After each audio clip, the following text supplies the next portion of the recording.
अंधेर नगरी को नाटक के रूप में दर्शाया गया है, जिसके पात्र हैं मैं हूँ गुरु गोवर्धन दास दुकानदार, मैं हूँ राजा,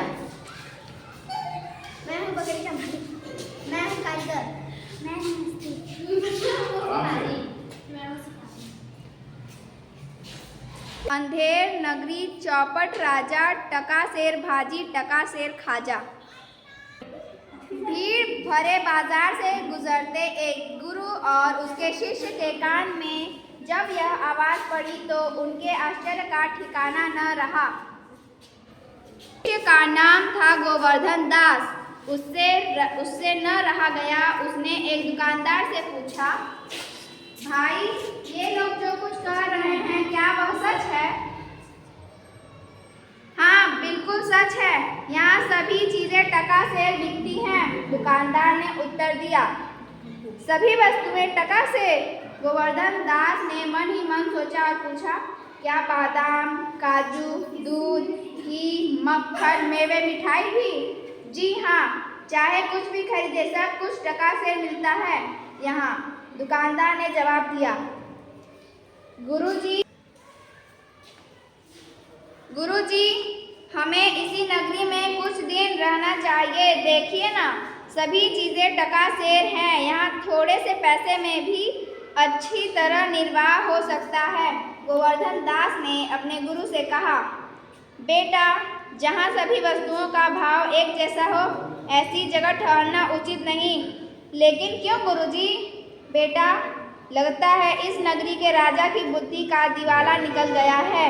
अरे मूर्ख, जरा सोच, जहाँ सस्ती महंगी सभी चीजें टका से बिकती हो, ऐसी जगह न्याय का वास नहीं हो सकता। अतः चल यहाँ से, यहाँ एक पल भी ठहरना उचित नहीं। गुरुजी की बात गोवर्धन दास के पल्ले नहीं पड़ी। गुरुजी उड़ती चिड़िया को पहचानते थे। वे बोले, मैं जानता हूँ मेरी बात तेरी समझ में नहीं आएगी, तू पेटू है, तेरी अकल पर पत्थर भी पड़ गए हैं। अच्छा, जो तेरी समझ में आए वही कर, मैं तो चला। और यहाँ यदि तू किसी मुसीबत में फंस जाए तो अपने गुरु को अवश्य याद करना।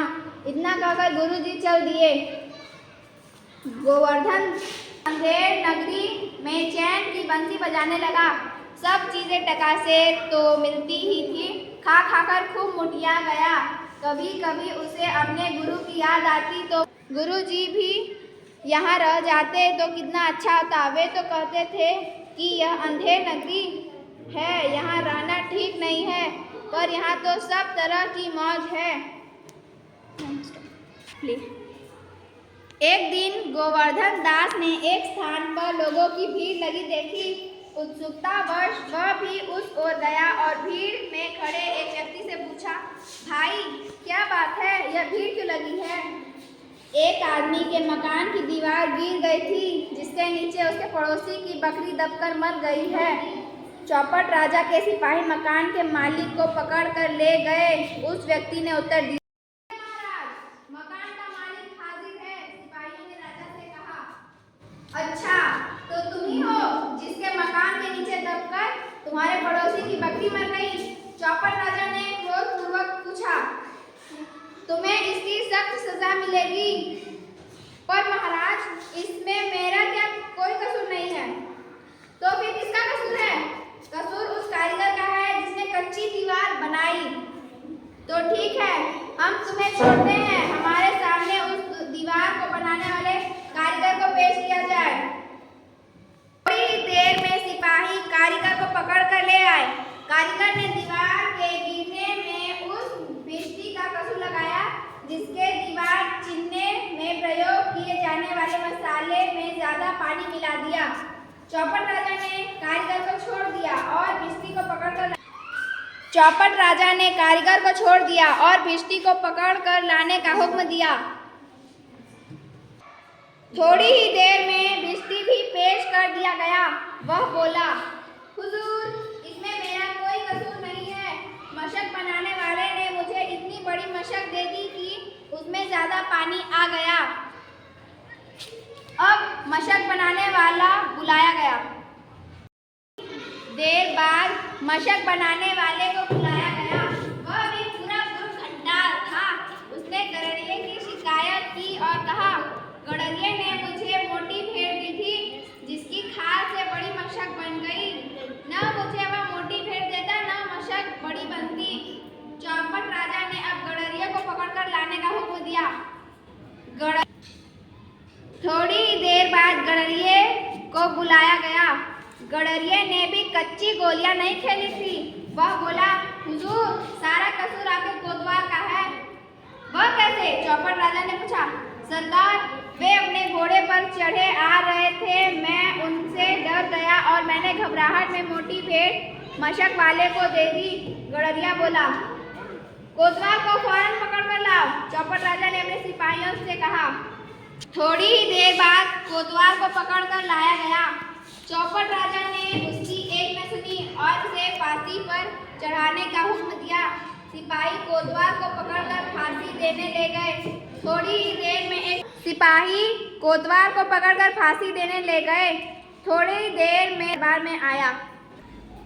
थोड़ी देर में एक सिपाही चौपट राजा के दरबार में आया और कहा, महाराज, कोतवाल की गर्दन फांसी के फंदे में ठीक नहीं बैठ रहा। पर क्यों? चौपट राजा ने क्रोध पूर्वक पूछा। सरकार, कोतवाल साहब की गर्दन पतली है और फंदा ढीला रह जाता है। तो फिर किसी ऐसे आदमी को ढूंढो जिसकी गर्दन मोटी हो और जिसमें फांसी का फंदा ठीक से फंस जाए। चौपट राजा ने थोड़ा सोचकर आज्ञा दिया। राजा के सिपाही किसी मोटे आदमी की तलाश में चल दिए। वे बाजार से गुजर रहे थे कि अचानक उनकी नजर गोवर्धन दास पर पड़ी, जो एक दुकान पर बैठा मिठाई खा रहा था। सिपाहियों ने उसे पकड़ लिया क्योंकि उसकी गर्दन बहुत मोटी थी। वह बहुत चीखा चिल्लाया, पर अंधेर नगरी में उसकी सुनने वाला कोई नहीं था। गोवर्धन दास को चौपट राजा के सामने पेश किया गया।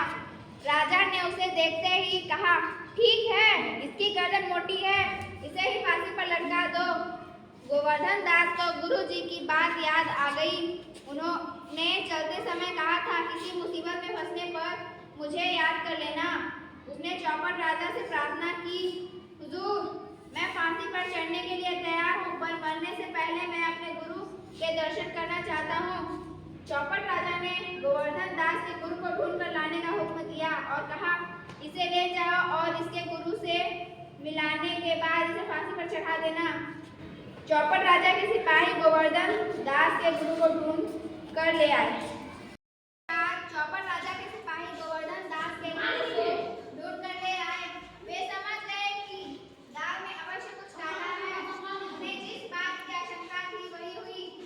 फांसी पर चढ़ने से पहले अपने गुरु से जो कुछ कहना सुनना है कह लो, सिपाहियों ने कहा। दोनों ने एक दूसरे के कान में कुछ कहा। दोनों में झगड़ा होने लगा। गुरु कहते हैं फांसी हम चढ़ेंगे और शिष्य ने कहा फांसी मैं चढ़ूंगा। दोनों को झगड़ते देखकर सिपाही उन दोनों को चौपट राजा के पास ले जाते हैं। थोड़ी ही देर बाद चौपट राजा के सिपाही उन दोनों को राजा के पास लेकर पहुंचते हैं और कहा, महाराज, ये दोनों ही फांसी पर चढ़ना चाहते हैं, इसलिए झगड़ रहे हैं, बताइए हम क्या करें। पर फांसी तो एक को ही दी जाएगी, राजा ने कहा। तुम फांसी पर क्यों चढ़ना चाहते हो? चौपट राजा ने गुरु से प्रश्न किया। अब आपसे क्या छिपाना महाराज? गुरुजी बोले, आज का दिन फांसी पर चढ़ने के लिए बहुत ही शुभ है। आज जो भी फांसी पर चढ़ेगा वह स्वर्ग के राज्य का अधिपति होगा। इसलिए मैं चाहता हूँ कि फांसी पर मैं चढ़ूं और स्वर्ग का अधिपति बनूं। तुम दोनों ने मुझे क्या मिट्टी का माधव समझा है कि मैं तुम में से एक को फांसी पर चढ़ाकर स्वर्ग का राजा बन जाने दूंगा? हमारे राज्य स्वर्ग का राजा कोई नहीं बन सकता। चौपट राजा ने कहा, इन दोनों को छोड़ दो, फांसी पर हम चढ़ेंगे। अंधेर नगरी का चौपट राजा खुद ही फांसी पर चढ़ गया।